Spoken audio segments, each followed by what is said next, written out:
목차를 보시면은 저희가 같이 보게 될 이 영의 세계와 관련된 내용들이 굉장히 많습니다. 사실은 이 목차에 나오지 않는 내용들이 굉장히 많아요. 우리의 적군이라고 두 번째 저기 블랙 포인트 있는 거 보시면요, 사실은 거기 안에서도 또 이렇게 나눠집니다. 이게 굉장히 많은 내용인데 제가 말하고 싶은 것은 영의 세계와 관련된 내용들이 한두 가지가 아니라는 거예요. 정말 굉장히 많아요. 그리고 통상적으로 우리가 이 영적인 부분들을 성경에서 부분적이고 또는 부수적이다라고 생각하시는 경우가 많은데 오늘 시간을 통해서 같이 배워보겠지만 성경을 자세히 보면요, 이 보이지 않는 영적인 세계와 그리고 우리 눈에 보이는 이 세계, 이 두 세계가 같이 펼쳐진다는 것을 알 수가 있어요.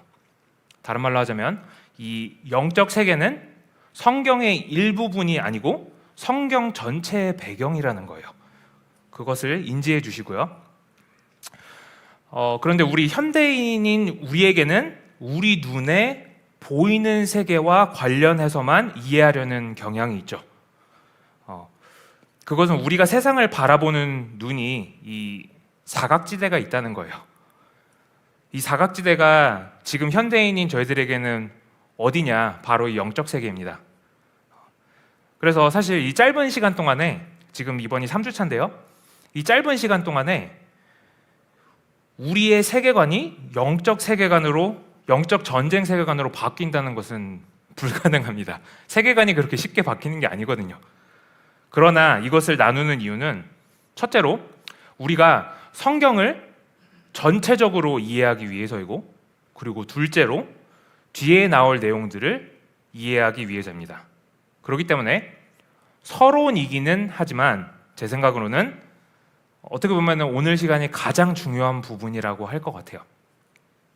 그래서 이 시간에 정말 마음속으로 들으시면서 그냥 멍 때리면서 듣지 마시고 마음속으로 하나님, 내 마음의 눈을 열어주셔서 이렇게 기도하시는 마음으로 같이 참석하셨으면 좋겠어요.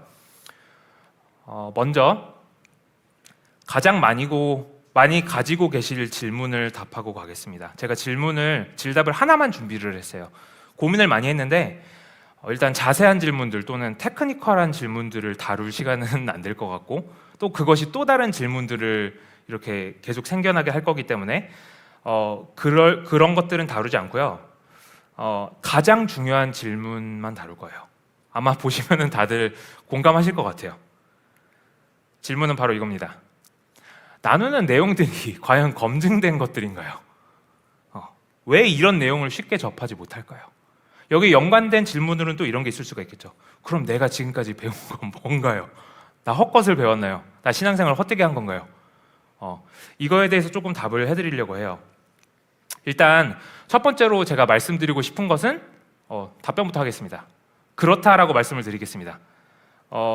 제 개인의 의견이 아니라는 거 먼저 말씀을 드리고요. 여기 제가 적어놓은 것을 보면은 하나님의 의회 같은 컨셉은, 하나님의 아들들, 이런 컨셉들은요, 사실 초대교회 때부터 계속 쭉 기록되어 왔던 내용이에요. 그리고 우리가 또 알아야 될 점은 문화가 바뀔 때마다, 시대가 바뀔 때마다 부분적으로 중요시해지는 신학이 있다는 것, 그리고 문화마다 사각지대가 있는데 제가 아까 말씀드린 것처럼 현대 시대의 사각지대는 바로 이 영적 세계라는 거예요. 이거를 한번 생각해 보셨으면 좋겠어요. 이 초대교회 시절에는요, 지금처럼 이렇게 신학자들이 이렇게 쭉 있어가지고 신학 이렇게 했던 시대가 아닙니다. 다들 먹고 살기 바빠가지고 어떤 엄청난 어려운 일이 있을 때마다 그때마다 모여가지고 머리 맞대고 그러면서 신학이 나온 거거든요. 근데 그 당시의 사람들의 세계관으로 생각을 하면은 그들에게 당연한 것들은 당연하니까 다룰 필요가 없었겠죠. 아마 2000년 뒤에 저희들이 이런 영적인 세계가 사각지대라는 것을 알고 있었다면은 아마 다뤘을 겁니다. 근데 그들에게는 너무 당연한 거였기 때문에 굳이 다룰 필요가 없었다는 거. 근데 그럼에도 이미 기록된 것들이 많다는 거, 이거를 인지해 주시고요. 그리고 제가 제 개인 의견이 아니라고 말씀을 드린 것은 사실 지금 여기에 관련된 내용은 마이클 하이저라는 박사님이 계신데, 구약 전문으로 이렇게 파신 박사님이 계신데, 그분이 쓰신 The Unseen Realm이라는 책에서 주로 이렇게 추려왔어요. 근데 이 책은요, 많은 구약 그리고 신약 학자들 그리고 지금 신학교에서 가르치고 있는 교수님들이 다 극찬을 하신 그런 책입니다. 다른 말로 하자면은 크게 걱정 안 하셔도 됩니다. 자, 그러면은 이제 두 번째 질문, 왜 이런 내용을 우리가 쉽게 접하지 못할까요? 라는 거에 대한 답변을 드릴게요. 일단 이 학계에서, 그러니까 이런 신학계에서 있는 것들과 그리고 이 교회에서 이렇게 가르치는 것들은 엄청나게 거리가 있어요. 이게 왜 그러냐면요, 목사님들도 다 신학을 하신 분들이지만 결국은 신학교 졸업하고 나면은 이분들만큼 공부를 계속하지는 못하세요. 그리고 이분들은 계속 무언가가 새로 이렇게 발견될 때 뭐 이런 뭐 고대 유물이나 이런 거 발견될 때마다 이게 과연 무슨 글자일까 막 이런 거 매번 고민하시는 분들이거든요. 네, 그런 게 새로 발견되면은 성경을 해석을 할 때 재조명되는 부분들이 있습니다. 근데 그런 부분들이 여기로 이렇게 트랜스퍼 오버 하려면은 목사님들이 여기 굉장한 관심을 가지고 계셔야 되는데 목사님들이 굉장히 바쁘십니다. 그래서 이게 로지스티컬리 굉장히 조금 힘든 부분들이 있고요. 그리고 또 다른 이런 뭐 자잘한 이유들을 생각을 해보면은 목사님들도 신학이 다 다르고 교수님들도 신학이 다 다르고 신학자들도 신학이 다 다르고 그래서 이게 여기서 조율되는데도 시간이 걸리고 여기서 조율되는데도 시간이 걸리고 이렇게 조율되려면은 아마 주님이 오실 것 같습니다. 네, 그래서 그거를 염두에 두시면은 이러니까 이걸 쉽게 접하지 못하는구나 이렇게 생각하시면 될 것 같아요. 참고로 근데 미국에서는 이거 굉장히 잘 알려졌어요. 이미 어느 정도로 알려졌냐면은 아시는 분들은 아시겠지만 페이스 라이프라고 굉장히 큰 그 성경 소프트웨어를 만드는 로고스라는 회사의 페런트 회사가 있거든요. 막 무비 같은 것들 만들고 그래요. 근데 거기에서 이미 몇 밀리언 뷰를 기록한 그런 비디오들이 많아요. 이 관련된 내용으로. 그러니까 미국에서는 이미 통상적으로 많이 알려진 내용이에요. 자, 그래서 혹시라도 걱정이 되시거나 아니면 이 부분에서 궁금하신 점이 있으면은 이거 관련된 인도스먼트를 제가 저희 교회 카톡방에 올릴 거예요. 그래서 혹시 궁금하신 분들 한번 구글을 해보세요. 거기에 나오는 이름들이 또 아시는 분들은 아시겠지만 그냥 잘 모르는 뭐 대학교 교수님 뭐 이런 분들이 아니고요. 지금 현존하는 신학자들 중에서 그래도 조금 이름 되면은 다들 그분이 이걸 칭찬을 하셔서 약간 이럴 정도로 그런 헤비웨이트들이 조금 많습니다. 네. 그러니까 크게 걱정 안 하셔도 되고요. 자, 이제 본론으로 들어갈 건데요. 제가 어떻게 하면은 이 내용을 와닿게 전할 수 있을까 고민을 정말 많이 했습니다. 왜냐하면은 어려워하실 수 있는 내용들이고 또 어떻게 보면은 이질감이 들 수 있거든요. 나 이런 거 들어본 적 없는데 이거 뭐야? 이럴 수 있거든요. 그래서 이거를 어떻게 설명해야지 전달이 될까 고민을 하다가 이 그림이 떠올랐습니다. 빙산의 일각이라는 표현이 있죠. 육의 세계와 영의 세계를 표현하기에 제가 생각하기에는 알맞는 표현 같아요. 세계가 우리 눈에 보이는 부분이 있고 보이지 않는 부분이 있는데 사실 보이지 않는 부분이 뿌리를 이루는 겁니다. 그리고 그렇다고 해서 이 두 세계가 다른 세계가 아니에요. 빙산에 보이는 부분, 보이지 않는 부분이 한 빙산인 것처럼 영의 세계와 보이는 세계가 다른 세계가 아니에요. 그리고 성경을 기록한 성경의 저자들도 이런 세계관을 가지고 있었어요. 성경에서 말하는 이 보이지 않는 세계는 이 빙산의 실상처럼 이렇게 물 윗부분 밑에까지 이렇게 다 있는 이 실상처럼 보이는 세계보다 훨씬 더 큰 세계예요. 그래서 우리가 성경을 읽을 때 영적인 세계를 성경의 일부분 또는 성경에 더해지는 부분이라고 생각한다면 성경을 이해함에 영향이 가지 않을 수가 없겠죠. 예를 들자면 성경에는 신들의 존재에 대해서 가르치고 있습니다. 그리고 우리는 영의 세계의 거주자인 이들을 배웠지만 엘로힘이라고 부릅니다. 이 엘로힘이라는 단어는 성경에서 여러 영적 존재를 가리키는데 우리가 잘 아는 이 엄마라는 단어를 생각하시면 이해가 쉽습니다. 엄마들은 많죠. 저희 교회도 엄마들이 굉장히 많으신데 엄마들이라고 해서 다 같은 사람이 아니죠. 마찬가지로 성경은 우리가 믿는 여호와 하나님을 신 중의 신, 즉 엘로힘 중의 엘로힘, 엘로힘 오브 엘로힘이라고 말하고 있습니다. 이 엘로힘과 관련된 내용으로 또 하나님의 아들들, 하나님의 의회, 신약에서 사도 바울이 rulers and authorites라고 표현한 영의 존재들에 대해서도 성경에서 자주 나옵니다. 구약에서 하나님의 아들들을 하늘의 별들이라고 표현이 되기도 합니다. 이유는 간단합니다. 설명드렸지만 그들의 눈에는 별들이 그냥 별들이 아니었어요. 그 별들은 모양이 있었고 또 한 자리에 있는 것이 아니라 움직였기 때문에 고대 사람들에게 별들은 하늘에 사는 하늘의 존재였던 거죠.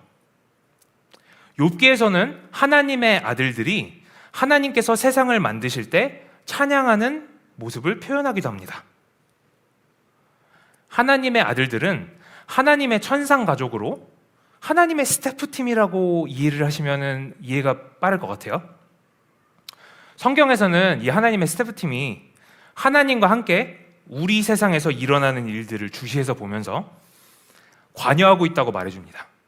예를 들어서 열왕기상 22장에서 하나님께서 아합 왕을 벌하실 때 어떻게 할까 회의하는 것, 그리고 욥기에서 보여주는 천상의 의회 등등이 있죠. 많지만 두 가지만 예를 들겠습니다. 그래서 아까 빙산의 일각으로 예를 든 것처럼 우리가 알고 있는 성경 이야기 뒤에는 영적인 세계에 관련된 이야기가 배경으로 있습니다. 그리고 이 보이지 않는 세계는 우리가 알고 있는 구원 역사의 배경이 됩니다. 자, 처음부터 볼게요. 하나님이 태초에 천지를 창조하셨죠. 천지라는 것은 바로 하늘과 땅을 말하는 것이죠. 하늘은 영의 세계, 땅은 우리의 세계라고 본다면 우리는 이 두 세계가 이렇게 떨어진 세계로 인식을 할 겁니다. 그죠? 그런데 성경에서는 이 두 세계가 이렇게 교차하는 것으로 설명을 합니다. 바로 이 하늘과 땅이 교차하는 부분이 제가 지난번에 설명드린 에덴입니다. 이 에덴을 통해서 무질서 속에 있는 세상을 바로잡기 위해서 하나님께서 계획을 하신 거죠. 근데 이 계획은요, 하나님의 아들들조차도 깜짝 놀랄 계획이었어요. 바로 흙에서 인간을 하나님의 형상으로 창조하신 일입니다. 창조부터가 놀라운 일이었어요. 왜냐하면 하나님의 아들들보다 우리는 더 하나님을 닮도록 창조되었기 때문이죠. 그런데 거기서 끝이 아니었습니다. 하나님께서는 천상의 존재가 아닌 아담과 하와, 즉 여러분과 저 같은 흙에서 창조된 인간들을 하나님의 스태프팀으로 부르신 겁니다. 말이 안 되는 일이에요. 그래서 하나님의 스태프팀으로서 에덴에서의 삶은 특별했습니다. 바로 생육하고 번성하고 모든 것을 다스리라는 하나님의 명령을 시행하는 삶이었기 때문이죠. 즉 하나님의 형상으로 이 세상을 가득 채우고 다스리라는 하나님의 대사관으로서의 명령을 주신 겁니다. 그런데 하나님의 의회의 일원이었던 뱀이 있습니다. 이 뱀이 하찮은 인간이 감히 천상의 의회에 참여한다는 것을 인정을 할 수가 없었어요. 그래서 이 뱀은 하나님의 계획을 무너뜨릴 궁리를 합니다. 질서를 세우려고 하시는 하나님의 계획을 무마시키고 무질서를 가져오려는 것이었죠. 그 계획은 간단했어요. 에덴 동산의 중앙에 있었던 생명나무의 열매가 아닌 이 한 가지만 내용을 바꿨어요. 생명나무 열매를 이렇게 먹으면서 하나님과 이렇게 펠로우십을 가지는 그런 것이 에덴에서의 삶이라고 했다면 열매만 바꾼 거예요. 지금 사단이 나중에 사단으로 알려질 이 뱀이 이렇게 거짓말을 했어요. 선악을 알게 하는 나무의 열매를 인간들에게 먹게 하고 불순종하게 해서 하나님과 멀어지게 하는 것. 왜? 하나님의 지금 계획이 이 인간들을 통해서 하나님의 형상으로 온 세상을 가득 채우는 게 하나님의 계획이거든요. 그것을 막으려면 어떻게 해야 돼요? 하나님과 인간을 멀어지게 해야 돼요. 그렇기 때문에 사단이 이런 계획을 한 겁니다. 그래서 뱀은 인간들에게 거짓말을 심어주기 시작했습니다. 이 선악과를 먹지 말라고 해서 하나님이 이거 먹으면 하나님의 통치를 받는 것이 아니라 너네들이 하나님처럼 될 수 있어. 너네들 하나님처럼 돼보지 않을래? 신이 돼보지 않을래? 이렇게 유혹을 했는데 아담과 하와는 아쉽게도 그 거짓말에 속아서 하나님께 범죄를 하게 됩니다. 그리고 모두 아시지만 아담과 하와는 에덴에서 쫓겨나게 됩니다. 그런데 한 가지 알아야 되는 것은요, 이것조차도 하나님의 은혜가 있음을 알아야 돼요. 왜냐하면 이들이 죄를 지은 상태로 생명나무의 열매를 먹으면 영원히 죄에서 구원받을 길이 없기 때문이죠. 그래서 하나님께서는 인간들을 내쫓으시고 새롭들로 생명나무로 오는 모든 길을 막으십니다. 그리고 범죄한 뱀도 땅으로 던져버리십니다. 이 뱀은 신약에 와서 옛 구렁이, 사탄이라고 부르는 존재입니다. 이 사탄은 이사야 14장에서 하나님의 자리를 감히 탐내다가 타락했다고 기록하고 있어요. 하나님께 반역한 죄로 천상세계에서 쫓겨난 이 뱀은 그래서 이 지상세계에서라도 왕노릇을 하기를 시작합니다.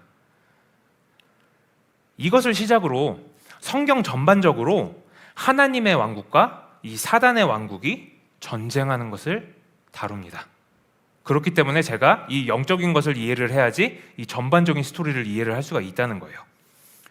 이 하나님께 감히 반역한 뱀을 따라서 두 번째 천상의 반란이 일어납니다. 바로 우리가 잘 아는 노아의 홍수가 아닌 노아의 홍수 바로 전 사건입니다. 이것은 창세기 6장 1절에서 4절까지 기록을 하고 있는데요, 신약에서도 두 군데서 기록을 하고 있어요. 유다서에서도 기록을 하고 있고요, 베드로전서 3장에도 기록을 하고 있습니다. 유다서 말씀을 볼게요. 또 자기 지위를 지키지 아니하고 자기 처소를 떠난 천사들을 큰 날의 심판까지 영원한 결박으로 흑암에 가두셨으며, 여기서 말씀하고 계신 게 바로 지금 창세기 6장에 나오는 내용의 이 천사들이에요. 자기 처소를 떠난 천사들이래요. 그러니까 하늘에서 지금 나오는 저 까만 색깔 보이시죠? 저게 자기 처소에서 이렇게 나온 거예요. 내용은 이렇습니다. 하나님의 아들들이 인간 세상에 내려와서, 그러니까 하나님의 아들들, 그 천사들이라고 방금 칭한 그 하나님의 아들들이 인간 세상에 내려와서 사람의 딸들을 취하고 자식을 낳기를 시작합니다. 그리고 그들은 거인 족속을 낳게 돼요. 네피림이라고 합니다. 그리고 이 거인들은 용사, 그리고 고대의 명성이 있는 사람들이라고 성경은 기록합니다. 근데 이 네피림은 단지 거인일 뿐만 아니라 사실은 악으로 가득 찬 존재들로 알려져 있습니다. 하나님께 반역한 자들의 자녀니까 일리가 있는 말이죠. 그 중에 님랏이라는 네피림의 후예가 있는데 그가 바벨탑을 지었다고 성경에서 설명을 하고 있습니다. 그러니까 이게 그냥 인간들이 자기 이름만 내세우려고 이렇게 바벨탑을 쌓았다는 게 아니라는 거죠. 이렇게 잠깐 설명했듯이 우리 눈에는 그냥 우리 세상에서 일어난 일로 보일 수 있는 일들이 사실은 영적인 세계에서 시작되었다는 것을 성경이 말해줍니다. 모세나 이사야 같은 선지자들도 이렇게 천상의 세계와 지상의 세계가 공존한다는 것을 이해하고 성경을 기록한 것입니다. 이 바벨탑 사건도 모세의 눈에는 단순히 인간 세상의 이야기가 아니었어요. 하나님의 아들들이 지금 원 밖으로 나왔죠? 자신들이 있는 위치에 만족하지 못하고 반역을 꾀하면서 천상 세계를 벗어나가지고 인간들에게 자신들의 거주지를 만들라고 시킵니다. 겉으로 보이는 것은 인간들이 자신들의 위상을 높이기 위한 타워처럼 보일 수가 있으나 바벨탑은 사실은 지구라시라는 신전입니다. 산 꼭대기에 신들이 거주한다고 믿었던 인간들이 자기 손으로 산을 만들고 신을 모시려는 행위였죠. 심지어 바벨탑이 이렇게 층이 이렇게 있는데요, 그 각 층마다 나타내고 있는 그 지역들이 다 다릅니다. 그러니까 온갖 이런 신들을 다 그렇게 부르겠다 이거예요. 그래서 하나님께서 어떻게 하시냐, 이 바벨탑을 무너뜨리십니다. 그뿐만 아니라 바로 언어들을 혼잡하게 하셔가지고 각 나라들을 곳곳에 흩으셨습니다. 그리고 각 나라의 경계에 따라서 각각 다른 신들로 다스리게 하십니다. 하나님의 메시지는 바로 이거였어요. 너희들이 나를 너희 신으로 섬기지 않고 다른 신들을 섬기고 싶어 하니까 그래? 그럼 다른 신들 섬겨라. 이거였어요. 너희 뜻대로 하게 해주마. 그래서 세상이 발전하고 왕국들이 세워지지만 사실은 겉으로 보이는 이 통치하는 왕들 뒤에는 바로 악한 영들이 통치하고 있었던 거죠. 악한 영들의 영향을 받아서 통치를 하고 있었던 거죠. 이것의 가장 좋은 예는 우리가 잘 알고 있는 이집트 사건입니다. 애굽입니다. 애굽. 고대 이집트, 애굽의 왕 바로는 성경에 나온 것처럼 아이들을 학살했습니다. 그러나 바로가 그냥 학살을 한 게 아니고요. 그 뒤에 이렇게 악한 영이 이를 집행하고 있었던 겁니다. 오늘날에도요, 두 나라 간의 전쟁이 있으면 우리는 단순히 두 나라만 볼 수 있어요. 그러나 그 뒤에는 사실 이렇게 악한 영이 이 모든 일들을 집행하고 있다는 것을 아셔야 됩니다. 그들은 하나님의 형상인 우리들이 하나님의 영광으로 이 세상을 가득 채우는 것을 막아야 되기 때문에 계속해서 분쟁과 다툼을 이렇게 일으킵니다. 하나님께서 계속 무질서에서 질서를 가져오시는 반복되는 테마를 기억하십니까? 고대 사람들의 눈으로 성경을 읽을 때는요, 당연히 던져졌을 질문이 있어요. 그것은 바로 아니, 세상이 이렇게 무질서해졌는데 하나님이 정말 참 신이시라면은 어떻게 질서를 가져오실까? 성경을 읽으면서 그 저자가 의도한 것도 이거예요. 그 다음 하나님이 이것을 어떻게 해결을 하실까, 이걸 궁금하게 만들게 해요. 하나님의 궁극적인 해답은 바로 예수님이었습니다. 삼위일체의 한 분이신 하나님이신 예수님, 바로 당신이 이 땅에 오신 것이죠. 예수님은 하나님 당신이시기에 하나님의 형상 그 자체이셨던 분입니다. 다른 말로 하자면 예수님께서 이 땅에 오신 것은 창조 때 원래 계획하셨던 대로 이 땅을 하나님의 형상으로 가득 채운 하나님의 에덴으로 만든다는 뜻이었죠. 첫 아담이 실패를 했으니까 새 아담인 예수님께서 그것을 이루시려고 오신 것입니다. 그런데 악의 세력들은 이것을 가만두지 않았습니다. 그래서 예수님의 사역은 이 본격적인 전투의 시작이었어요. 예수님께서 광야에서 40일 금식을 하신 것을 기억하실 겁니다. 이 40일 금식이요, 이스라엘 백성이 광야에서 40년 동안 이 광야 생활을 한 것을 상징적으로 이렇게 나타냅니다. 금식하시고서 힘이 없으신 예수님께 사단이 찾아와서 시험을 합니다. 새 아담으로 찾아오신 예수님께 사단이 마지막으로 던진 시험은 첫 아담이 넘어졌던 사단의 시험과 다르지 않았습니다. 바로 온 세상을 다스릴 권한을 너에게 줄 테니 나에게 경배하라 라는 것이었죠. 다른 말로 하자면 내 세상의 권력을 다 너에게 줄 테니 나에게 굴복하라 라는 것이죠. 그러나 예수님은 말씀으로 승리하셨습니다. 그리고서 나중에 예루살렘에 입성하시죠. 많은 사람들은 몰랐겠지만 예수님은 이 모든 일이 영적 전투라는 것을 아셨습니다. 예수님의 사역 중에 귀신을 내쫓는 일이 괜히 있었던 것이 아닙니다. 바로 악의 세력과 전투하는 것이었죠. 참고로 예수님을 상징적으로 미리 나타내고 있다고 우리가 알고 있는 다윗왕을 보면요, 구약시대 때 귀신을 내쫓습니다. 어디서 그걸 볼 수가 있느냐? 사울왕이 괴로워할 때마다 다윗이 하프를 연주를 했더니 악한 영이 떠나갔다고 기록되고 있어요. 유대인들의 눈에는요, 이게 어떻게 보였냐면은 메시아가 다윗의 자손일 거니까 다윗이 이렇게 했던 것을 몇백 배, 몇만 배는 더 잘하는 그런 분일 거다, 이것을 예상하고 있었기 때문에 예수님이 꼭 하셔야 되는 사역 중에 하나가 이런 귀신을 내쫓는 축사 사역이었던 거예요. 그렇기 때문에 예수님의 축사 사역이 그렇게 많이 기록되어 있고, 그렇기 때문에 귀신들이 두려워서 떨고 그러는 게 중요한 거예요, 거기서. 자, 그러나 궁극적으로 예수님이 예루살렘에 입성하신 것은 바로 적의 세력에게 죽임을 당하기 위함이셨습니다. 근데 예수님께서 이 돌아가시는 것은 다 계획의 일부였어요. 하나님께 불순종한 인간들을 벌할 수밖에 없었던 상황에 하나님께서 우리 인간들을 영원한 죽음에 처하지 않으실 방법은 단 한 가지밖에 없었어요. 그게 뭐냐면 바로 하나님 당신이 우리를 대신해서 죽으시는 방법이었죠. 우리 죄를 다 짊어지고 죽으시는 방법이었어요.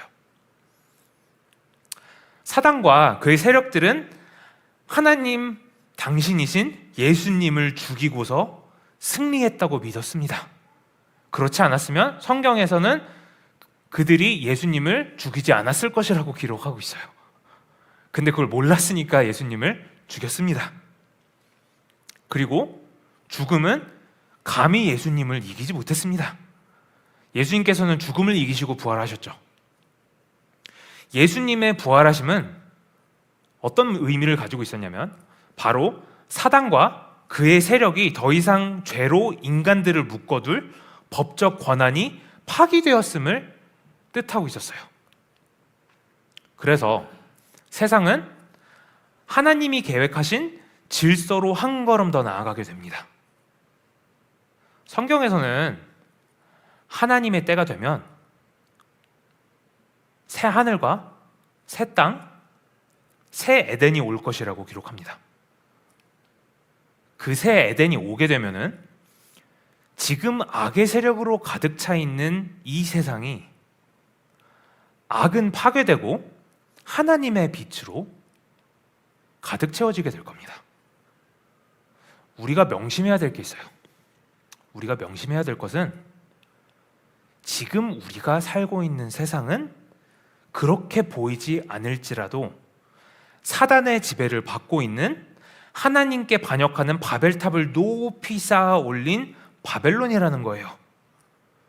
그렇기 때문에 우리가 이것을 배워야 되는 이유는요, 우리만 어둠에서 벗어나는 것이 아니라 이 영적 전쟁에서 바벨론에 포로된 사람들을 구하기 위해서예요. 단지 우리가 우리 신앙 이렇게 더 높이기 위해서 이렇게 해서 지금 이것을 배우려고 하는 게 아니에요. 다른 사람들을 위한 거예요. 이 영적 포로로 사로잡혀 있는 사람들을 구하기 위함이에요. 근데 이건 우리 힘으로 할 수 있는 게 아니에요. 이거는 성령님밖에는 하실 수 없는 일이에요. 예수님께서 부활하시고 제자들에게 찾아오셔서 이렇게 말씀하셨어요. 예수께서 또 이르시되 너희에게 평강이 있을지어다. 아버지께서 나를 보내신 것 같이 나도 너희를 보내노라. 이 말씀을 하시고 재밌는 행동을 하세요. 그들을 향하사 숨을 내쉬며 이르시되 성령을 받으라. 이게 어떤 의미냐면요, 이 예수님이 숨을 내쉰다는 그 숨이요, 그 창세기의 그 1장에 나오는 하나님의 영이 이렇게 떠돌아다니는 그 하나님의 영을 가리킵니다. 다른 말로 하면 이게 성령이라는 거예요. 성령. 그러면서 예수님이 말씀하시는 게 뭐예요? 성령을 받으라. 그림으로 표현하면 약간 이런 것 같아요. 예수님께서 성령을 받으라, 숨을 내쉬며 이르시되 제자들에게 성령을 받으라, 이렇게 말씀하시는 거는요, 그리고 이 성령님을 우리가 받는다는 것은 우리 한 명 한 명이 더 이상 옛사람이 아닌 성령님만으로 살아가는 것을 가리킵니다. 우리가 흔히 성령 충만이라는 표현을 많이 하기도 하고 듣기도 하죠. 그런데 이 성령 충만이라는 이거는요, 은유적인 표현이 아니에요. 실질적인 표현입니다. 내 안에 어떤 영이 거하고 있는가, 이거를 뜻하는 거예요. 성령으로 충만하다는 것은 내 안에 성령님께서 온전히 임재하셔서 주관하신다는 뜻입니다. 내 삶에 성령님이 거하시기에 불편한 것이 있다면 성령이 충만할 수가 없어요.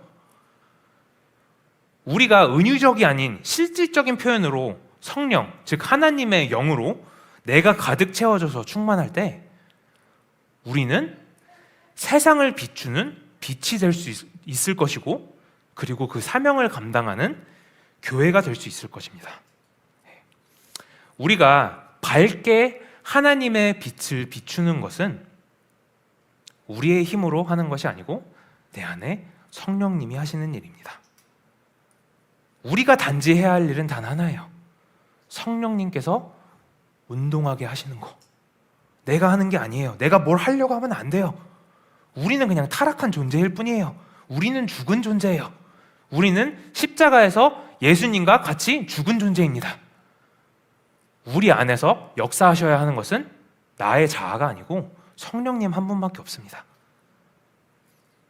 바라는 것은 우리 개개인 한 명 한 명이 이 영적 전쟁의 실체를 깨닫고 매일 승리하면서, 한 번 이기고 한 번 지고 이게 아니고 매일 승리하면서 하나님께서 과연 우리 삶에, 내가 지금 있는 곳에, 내 직장에, 내 가정에 왜 이곳에 나를 보내셨는지 곰곰이 고민하면서 나를 통해서 이루시고자 하는 일이 무엇일까, 이것을 고민하면서 성령님께 문을 여시기를 간절히 원합니다.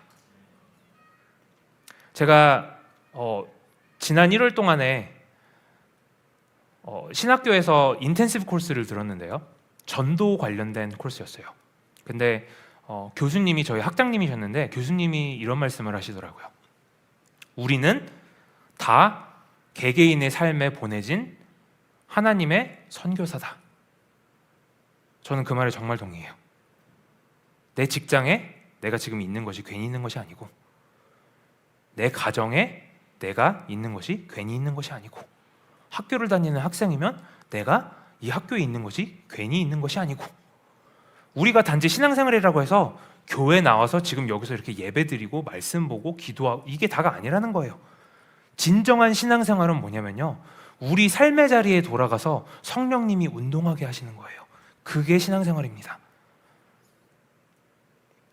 매일 승리하면서 우리 개개인의 사역지로 보내신 그분의 뜻이 과연 무엇일까, 이것을 고민하면서 어떻게 하나님의 빛을 그곳에 비출 수 있을지, 어떻게 하여야 나를 통하여서 성령님이 빛을 비추셔서 그들의 삶을 조명할 수 있을까, 어떻게 하여야 이들도 이 죽음의 사슬에서 구원할 수 있을까, 그것을 고민하고 계시는 그 성령님의 마음을 읽으셨으면 좋겠어요. 저희가 가끔 마음에 이런 게 떠오를 때가 있어요. 저 사람에게 전도해야 되겠다. 저 사람에게 이런 얘기 하고 싶다. 하나님이 주시는 생각입니다. 거기에 예민해지셔야 돼요. 그런데 거기에 갑자기 또 생각이 들죠. 저 사람 얘기해봤자 안 들어. 다음에 누가 주는 생각일까요? 적의 세력입니다. 왜? 적의 세력이 지금 이 세상을 다스리고 있거든요. 그리고 적의 세력이 10번 중에 8번은 이길 거예요, 우리 마음속에서. 왜? 그들이 다스리고 있는 세상이니까. 다른 사람들하고 얘기를 할 때 그게 더 도움이 될까요? 다른 사람들도 다 그들에게 지배를 받고 있는 사람들입니다. 우리가 교회가 왜 필요한지 아세요? 그런 곳에서 벗어나서 우리가 힘을 합쳐야 하기 때문입니다. 그래서 정말 바라는 것은 우리 개개인이 다 십자가에 우리 자신들을 못 박았으면 좋겠어요. 우리는 죽고 내 안에 예수님만 살아서, 성령님만 살아서 운동하는 그런 귀한 기름 부으신 교회들이 되면 좋겠습니다. 그리고 우리 삶의 자리에서 다 실천하는, 성령님께서 운동하시는 것을 직접 보고 거기에 또 기뻐서 또 다음 사역지로 가서 전도하고, 이렇게 하는 그런 귀한 교인들 다 되시면 좋겠어요. 기도하겠습니다. 사랑의 아버지 하나님, 감사합니다. 저희들 이렇게 짧게나마 영적 세계관 이 서론 부분을 마칩니다. 하나님, 저희들이 이 영적 세계관을 가지고 성경을 바라보고 또 이 영의 세계에 대해서 더욱더 바라볼 때 정말 바라기는 이것이 그냥 지식의 하나로 끝나는 것이 아니고 나의 삶을 정말 하나님께서 어떻게 이것을 통하여서 만지실지 기대하는 그런 귀한 시간이 되기를 원합니다. 하나님, 저희들 삶을 조명하여 주시고 성령님만이 운동하시는 저희 한 사람 한 사람 기름 부으신 교회가 될 수 있도록 하나님 인도하여 주시옵소서. 하나님, 이 세상을 다스리는 그 악의 세력들이 저희 기름 부으신 교인들을 보고 무서워서 도망가기를 기도합니다. 하나님, 저희들이 이제는 그 세상에 패배하는 것이 아니라 맞서 싸워서 하나님의 말씀으로 매일 승리하여서 나아가면서 저희들 삶의 사역지에서 또 하나님의 빛을 비추는 그런 귀한 성도님들 다 될 수 있도록 주님께서 인도하여 주시옵소서.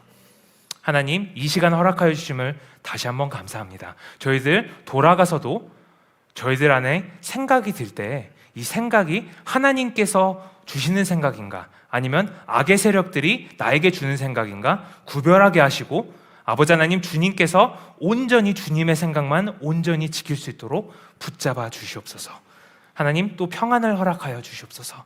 저희들 마음 가운데 불평불만이 찾아올 때 아버지 하나님, 성령님이 거하실 수 있도록 그 모든 것들을 다 걷어내게 하시고 오로지 성령님만이 내 안에서 운동하실 수 있는 그런 환경을 저희가 만들 수 있도록 하나님, 저희들 삶을 조명하여 주시옵소서.